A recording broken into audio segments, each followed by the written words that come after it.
This is Transformational Pediatrics with Children's Mercy Kansas City. I'm your host, Dr. Andrew Wilner. Today, I have the pleasure of speaking with Dr. Mark Clements, professor at the University of Missouri, Kansas City. Dr. Clements is a pediatric endocrinologist and an expert in diabetes care and diabetes data analytics. He currently serves as a faculty leader in the Tide Exchange Quality Improvement Collaborative. I invite you to listen in as we discuss population health management and pediatric type 1 diabetes. Dr. Clements, thanks for joining us. Thank you for having me. Dr. Clements, before we get deep into our topic, I was reviewing your extensive bio, and since I'm a neurologist, I couldn't help but notice that you have a PhD in developmental neuroscience. So how did that happen, and how did that lead into population health? Yes, well, when I was attending medical school, I attended the medical scientist training program at Washington University in St. Louis, and I was a bench researcher very much involved in molecular biology in model genetic organisms and was studying transcription factors that were involved in development of the nervous system in the laboratory of Dr. Jeffrey Milbrandt. And as I was going through my clinical training in pediatrics and subsequently in pediatric endocrine and diabetes, I really realized that my calling was to be a little closer to the bedside in the research that I did. And so I began to pursue training on my own in health outcomes research and clinical trials, and that has eventually led me to population health management. All right, so what is, from your standpoint, the biggest issue regarding population health and type 1 diabetes in children? I think the biggest issue that I see is that the care in the U.S. and elsewhere in the world is really not achieving the desired effect. In the U.S., we only have approximately 20% of youth meeting targets for blood glucose control. And I think we can do better and we must do better.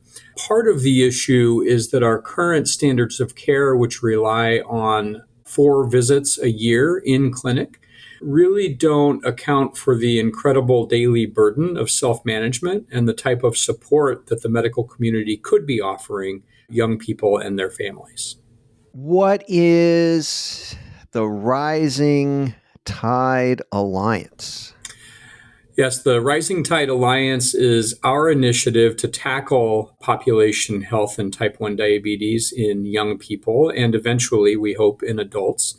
It is an initiative that is grant funded. It is led by Children's Mercy. We have a number of collaborators at other institutions. And the goal is really to get in front of clinically important problems by predicting them, to be able to segment the population by risk so that we understand who's struggling the most, and then to be able to differentiate our care so that we are not delivering one-size-fits-all care, which is closer to what the model looks like today, and to leverage all the tools we've gathered from psychology that are evidence-based to teach us how to nudge human behavior toward positive health-promoting behaviors. Yeah, I want to get back for a second to what you told me in the beginning, that children with type 1 diabetes, I guess they're allocated, or the standard of care is 4 visits a year. Now, I remember when the problem was we didn't have technology. We didn't have instant glucometers. You had to do a blood sample. We didn't have insulin pumps. We didn't have a sophisticated understanding of diet. This goes back during my training more than 40 years ago. But now we have all those things. So it seems like the problem has changed from, we don't know how to do these things, to we know how to do them, but we're not doing them. That's correct. And I would also point out that the observation that we have all these incredible advanced technologies, we actually have insulin pumps that have artificial intelligence embedded in them to adjust the insulin dosing every few minutes. The fact that our young people are still not achieving treatment targets means that it is only about 10% of the recipe for success if you treat the disease with a drug or a device. The other 90% of success in treating a chronic disease like diabetes is treating behavior of the child, of the family, of the adult with diabetes, and frankly, the behavior of the healthcare team. Right. Well, I'm an epileptologist and I treat people with epilepsy and other chronic disease that requires daily treatment. And many patients, we have the drug that works, but getting the drug into the patient on a regular basis is a challenge for all those reasons, for a lot of social reasons, financial reasons, access. And of course, children are growing too. So I imagine that they're a little harder to keep up with in terms of adjusting their doses and looking after their general health. So it's an even bigger problem. You're absolutely right. One of the things I've noted for a long time about the schedule of 4 visits a year is that it's really not adequate in a young person who's growing so quickly, and especially in a teenager where there's the development of significant resistance to insulin, the major drug that we use to treat diabetes, just to keep up with the rapid changes developmentally. Okay, so I was perusing these materials and there's something called the rapid learning lab concept. What's that? Yeah, so I mentioned that we are trying to get in front of clinically important problems by predicting them. And we are also using non-predicted biomarkers, like your average glucose level or your hemoglobin A1C to identify patients at risk. We're also using behavioral biomarkers like how you take your insulin at meals each day. And the Rapid Learning Lab is on the receiving end of those risk stratifications. The idea is that we can curate from all of my really smart colleagues across the field the best behavioral and care delivery interventions, often delivered through a digital vehicle.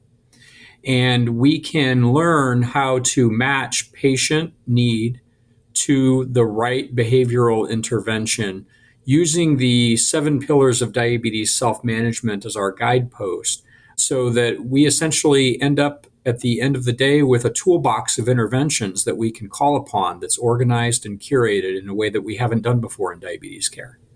All right. Now, is that linked to the all data on hand deep learning model? So one of our very early experiences was to develop a predictive model to identify those young people who were likely to be hospitalized with diabetic ketoacidosis in the next 6 months. And of course, diabetic ketoacidosis is associated with some morbidity, some mortality, unfortunately, and it's also preventable. And from the perspective of the healthcare system, we're actually having to use beds in the hospital that are for preventable hospital admissions that might better be utilized in other ways. So if we can keep young people out of the hospital, that's a worthy goal. So that all data on hand model was one of our first experiences building a machine learning model, in fact, a deep learning model, to identify youth who were going to be hospitalized. And it's a pretty high performing model. We've since revised it. We've made it better and more understandable with the goal of achieving explainable AI and hopefully more disseminable to other centers. Now, I'm going to guess here, but it sounds like all data on hand means that you need the data from the patient more often than 4 times a year to feed the model. So the model can be monitoring what's, like my car is telling me that it's time for service. It's got some little computer in there that knows. How are you getting the data from the patients? So 2 comments in response to that question. So the first is that model that we published was based on electronic health record data. It was not just data collected 4 times a year. It was actually data collected at any encounter with the health system at any time. It leveraged not just discrete data in the medical record, but also all of the free text notes that clinicians generate. It's what is called a very wide model. There are some problems with a model like that being highly disseminable. People are concerned about its performance when you pick it up from the training population and move it into broader populations, which is why we've really done some work to create a more explainable model that uses on the order of a dozen to a dozen and a half data features. And we are now working to incorporate the patient proximal diabetes device data, like their glucose data and their insulin delivery data. And the goal for that is so that we can revise predictions every week or even every day instead of every month. One sort of obvious, at least it seems obvious, way of collecting data would be to receive a daily Bluetooth generated glucose number that auto populates and on an Excel spreadsheet. And when it's too high or too low, a little alarm goes off and says, hey, the nurse better call the patient because it's too high or too low. I mean, the technology for that is pretty basic. Does that ever happen? You'd be surprised at how little it happens currently. So there are very few centers that are engaged in what I would term remote patient monitoring, where they are receiving glucose and insulin data on a daily basis and then are able to proactively respond to the patterns in those data. We have a few examples. So our center has actually created a population health management software in the cloud that allows us to bring the data in from most of the devices that are used in daily self-care. And we are, in fact, assessing those data now for patterns to identify risk.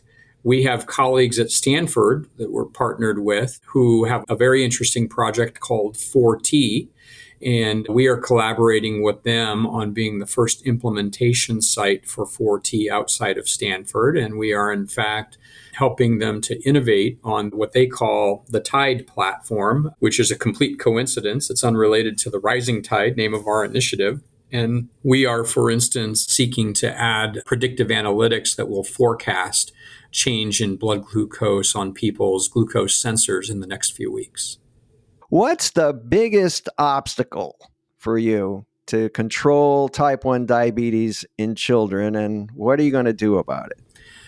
Frankly, the biggest obstacle is that all of the data that are essential to daily self-management and essential for the care team to be empowered to provide proactive care, including between clinic visits, is that the data are all locked up in silos.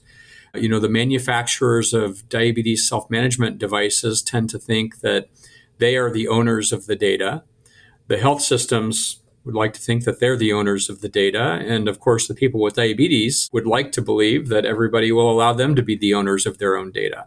So we really need to resolve these issues of data mobility and safe, secure, and private sharing of data to allow seamless support of care processes and care innovation. Well, I want to thank my guest, Dr. Mark Clements, for this fascinating discussion on population health and type 1 diabetes. Dr. Clements, thanks for joining us. Thank you so much, Andrew. To refer your patient or for more information, please visit childrensmercy.org to get connected with one of our providers. This has been Transformational Pediatrics with Children's Mercy Kansas City. Please remember to subscribe, rate, and review this podcast and all the other Children's Mercy podcasts. I'm your host, Dr. Andrew Wilner. Thanks for listening.